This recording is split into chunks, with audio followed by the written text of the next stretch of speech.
Shalom Bapak Ibu yang terkasih dalam Tuhan.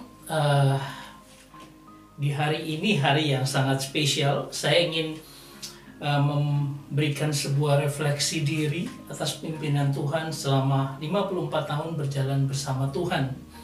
Ya, ini merupakan bagian dari tanggung jawab saya untuk melihat bagaimana hidup saya di hadapan Tuhan. Untuk itu saya mengajak kita untuk bersama-sama saya mengucap syukur atas semua pimpinan Tuhan dari kami bertiga bersaudara maupun juga saya dalam keluarga saya dengan 2 anak dan istri yang terkasih, juga ibu yang bisa, mama yang bisa bersama-sama sampai dengan saat ini. Dan itu merupakan sebuah kebahagiaan yang luar biasa. Dan beberapa waktu ini saya membawakan tentang spiritual formation dan saya akan merefleksikan diri untuk spiritual formation itu dalam sesi kali ini. Kita akan tiup lilin dulu. Ya, lilinnya sudah selesai. Dan mari kita coba refleksi atas apa yang selama ini saya sampaikan tentang spiritual formation. Ada time settlement, waktu hidup kita, kemudian ada achievement yang dapat kita raih di hadapan Tuhan. Dan saya mau mengajak kita untuk melihat dari awal bagaimana saya bertobat, kemudian menjadi manusia baru, dan kemudian saya terus-menerus diperbaharui, ya, renewing your mind, pikiran saya dibawa terus untuk diperbaharui, untuk mengenal Tuhan. Sampai nantinya komplit, sampai kapan saya tidak tahu, kepenuhan ilahi itu dalam kehidupan saya, kita tidak tahu semua. Tapi ini mau membawa kita untuk beralih dari kanak-kanak rohani menjadi akil balik.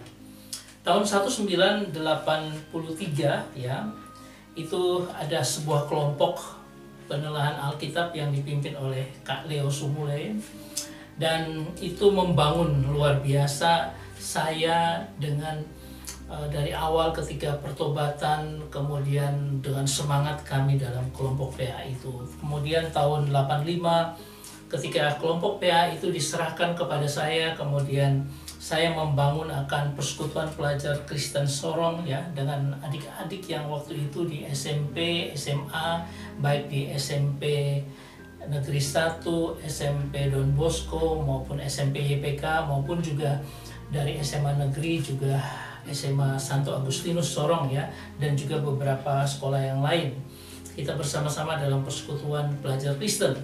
Nah, ini adalah salah satu momen di mana kita melakukan Natal bersama, ya, dan sungguh sukacita luar biasa. Adik-adik ini ada beberapa yang menjadi pendeta, cukup banyak, ya, dari persekutuan pelajar yang menjadi hamba Tuhan dan melayani Tuhan, dan itu merupakan sukacita yang luar biasa. Kemudian saya juga pada waktu itu melayani di Gereja Kristen Kalam Kudus Sorong. Saya mulai mengajar sekolah minggu dari situ, ya, itu sebuah pengalaman yang membangun sangat luar biasa. Kalau kita mau menjadi pengajar, itu akan membawa kita untuk menapaki renewing your mind terus menerus, ya, untuk mencapai apa yang Tuhan kehendaki. Ini adalah jalan menuju kepada kedewasaan rohani yang luar biasa. Tahun 1988 saya melanjutkan kuliah ke Universitas Kristen Petra, ya.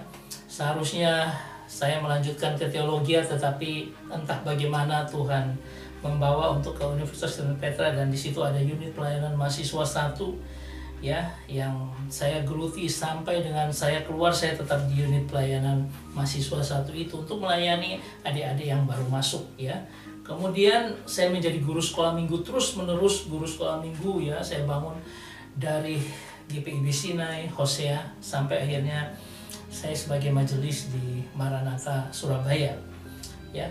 Nah, ini adalah orang-orang yang begitu berpengaruh dalam kehidupan saya, ya. Ada guru dan pengajar, ada pendeta Paul Sianenia, kemudian pendeta Markus Pinga, itu membangun luar biasa. Saya juga masuk dalam kelompok PA dari Bapak Budi Asali, kemudian masuk dari Ministry Bible School Pak Rantosari Siahaan. Kemudian saya banyak mendengar kaset khotbah pendeta Petrus Agung karena saya rasa cocok bagaimana penggalian yang luar biasa. Itu 1000 khotbahnya saya dengar selalu gitu. itu sangat membangun luar biasa. Dan kemudian untuk memahami akan bahasa Ibrani, saya belajar selama 1 tahun masa COVID bersama dengan Ibu Rita Wahyu, sampai dengan ada sertifikat yang keluar ya. Terima kasih buat orang-orang yang luar biasa yang membangun juga hidup saya. Juga ada dosen-dosen dari STAS ya, S2, yang kemudian Tuhan mengarahkan saya ke arah situ. Kemudian inilah sebagian apa yang saya alami. Bagaimana nanti dalam pendewasaan itu kita belajar nantinya di dalam chart ini tentang Ayub, bagaimana dia sudah luar biasa saleh, tapi Tuhan ingin satu lagi, intim dengan Tuhan. Ketika dia bertemu muka dengan Tuhan, itu yang akan membangun spiritual formation kita untuk naik terus sampai sedemikian. Nah, kemudian kita coba lanjut bahwa nanti kita akan melihat bagaimana pencapaian kita mau mencapai sebagai megas, orang yang besar atau orang yang utama, deksios ya, untuk sampai dengan ketika kita mendapatkan deksios itu ya, nanti kita akan belajar itu. Kemudian spiritualitas keseharian ya, maupun juga spiritualitas persahabatan dengan Tuhan yang sekarang ini masih saya bangun ya, dengan cara dari awal diakonos, kemudian menjadi dulos, ini hamba-hamba Tuhan yang huperetas, nanti kita akan belajar dan sampai dengan terapon ya. Nah, tahun 2002 saya menjadi majelis sebagai sebagai diaken, kemudian penatua di GPIB Jemaat Maranatha ya. Ini adalah peneguhan kami tahun 2007-2012. Dari tahun 2002 saya cari, saya tidak menemukannya. Nah, 2007 sampai 2012 sampai saya berhenti di 2022 tahun lalu. Kemudian tahun 2017 saya mulai masuk ke, entah Tuhan bawa hati saya untuk ngambil S2 di Sekolah Tinggi Alkitab Surabaya, STAS Surabaya. Dan itu membawa saya untuk semakin, kenapa saya mau masuk STAS? Karena saya hanya pengen belajar, tidak pengen titelnya, tetapi hanya pengen belajar untuk menambah, dan sungguh luar biasa. Di situ saya belajar tentang spiritual formation yang sekarang saya bagikan untuk kita. Ya, itu sangat membangun. Ini teman-teman dengan dosen Ibu Susan Abigail Susan, dan teman-teman pada waktu itu yang bersama-sama mengambil S2 ya. Dr. Susan juga waktu itu menjadi ketua STAS. Nah, kemudian tahun 2019 saya masuk, dan bukan hanya sekedar pekerjaan formal biasa, tetapi masuk di Bumi Bakti Foundation. Itu sebuah foundation yang membawa untuk memberikan bagian dari hidup kita untuk membagi bagi orang lain ya. Semakin banyak kita bagi, itu sangat baik, karena misi kita adalah pertama di jembatan itu akan orang banyak lewat, memberikan dampak yang luar biasa, ekonomi dan sebagainya. Kemudian air bersih itu adalah supaya orang bisa menikmati air bersih dari mereka yang kekeringan. Itu pun juga sustainable, terus menerus. Kemudian kita bicara tentang bagaimana tanam pohon, di mana itu memberikan oksigen bagi kita dan anak cucu kita. Lalu kemudian sampai dengan kita membangun rumah ibadah ya, supaya membantu orang untuk semakin dekat dengan Tuhan. Ini foundation. Dan salah satu yang pertama sekali air yang kami buat di Tuban adalah di Pacing, dan melihat ekspresi akan mereka yang luar biasa, sangat sungguh-sungguh berterima kasih. Kalau ini di Pacing kira-kira 75 kakak sampai 100 kakak, tetapi ketika kami terus belajar, kemudian di Bringin itu sampai 750 kakak, bagaimana membantu orang yang sebesar-besarnya yang kita bisa kerjakan. Saudara yang terkasih, lalu bagaimana dengan kehidupan rohani yang saya bangun terus sampai dengan saat ini? Saya membawa hidup saya untuk berbagi dalam pelayanan, yaitu saya melayani sebagai evangelis di Gereja Kristus Ramani Indonesia Surabaya di GKRI Kalvari ya, bersama-sama dengan teman-teman pelayanan, bersama dengan pendeta Handoyo sebagai gembala sidang dan rekan-rekan yang lain. Kemudian ada juga saya melayani sebagai dosen untuk beberapa mata kuliah di STT Sabda Agung Surabaya. Ya. Kemudian saya tetap melayani untuk memberikan berkat, membagi sharing berkat apa yang saya dapat dalam pengalaman saya bergumul dengan firman. Ketika di YouTube channel saya selalu saya terus-menerus untuk mengirimkan berkat firman Tuhan yang saya dapat dalam bentuk video YouTube, ya. Dan saya berharap itu menjadi berkat bagi banyak orang, ya. Kemudian saat ini saya terus melakukan pelayanan di Bumi Bakti Foundation dan semakin semangat untuk berbagi dengan banyak orang, makin mengenal orang, makin membawa sukacita bagi orang-orang yang berkesusahan. Kemudian ada pelayanan saya yang saya dedikasikan untuk setiap hari mengirim akan PAS, yaitu pembacaan Alkitab setahun, ya, dimana saya membuat audio daripada pembacaan Alkitab setahun. Kita bisa baca dalam Alkitabnya atau kita bisa dengar audionya saja, dan beberapa penjelasannya supaya apa, orang yang membaca juga bisa mengenal ada penjelasannya. Misalnya tentang ini Yohanes pasal 15 ayat 1-8, bagaimana penjelasannya, walaupun hanya cuplikan dari bagian yang kita baca selama sehari itu, selama setahun nantinya. Dan juga ada pujian penyembahan di mana saya memberikan sebuah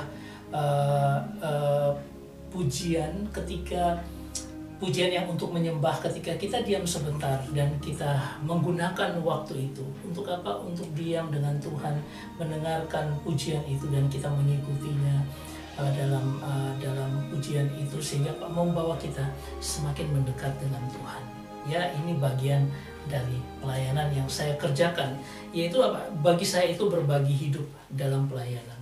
Saudara, semua ini adalah merupakan bagian yang luar biasa. Tetapi kalau kita ingin mengujinya, kita mengujinya dengan seberapa kadar kasih itu dalam kehidupan kita. Kita bicara tentang sukacita. Apakah ada sukacita dalam hidupmu? Apakah engkau tidak bermasalah dengan orang lain sehingga engkau punya sukacita? Saya punya sukacita senantiasa dalam Tuhan. Damai sejahtera itu keluar dari hidup saya untuk supaya saya berdamai dengan siapapun. Tidak ada orang yang saya mangkel, tidak ada orang yang saya ingin marah dan sebagainya, tetapi sukacita itu ada terus, ya.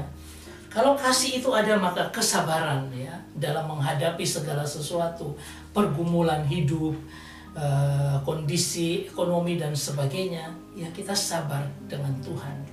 Kemudian ada kemurahan, ya, dimana setiap kali kita mendapatkan ada orang yang butuh, kita bisa bagi, kita bagi. Kalau kita tidak bisa bagi, kita bilang, saya bantu dengan berdoa bagi Anda.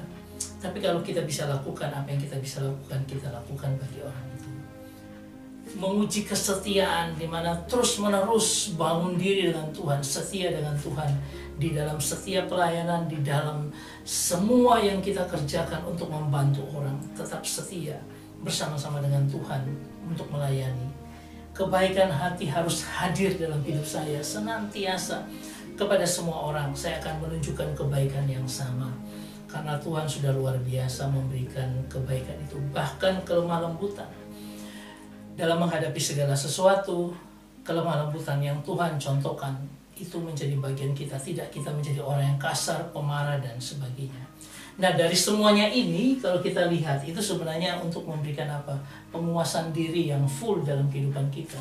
Ketika kita menghadapi segala sesuatu yang ada dalam kehidupan kita, kita mengandalkan semuanya ini, maka kita akan bisa membawa diri kita dalam penguasaan yang luar biasa.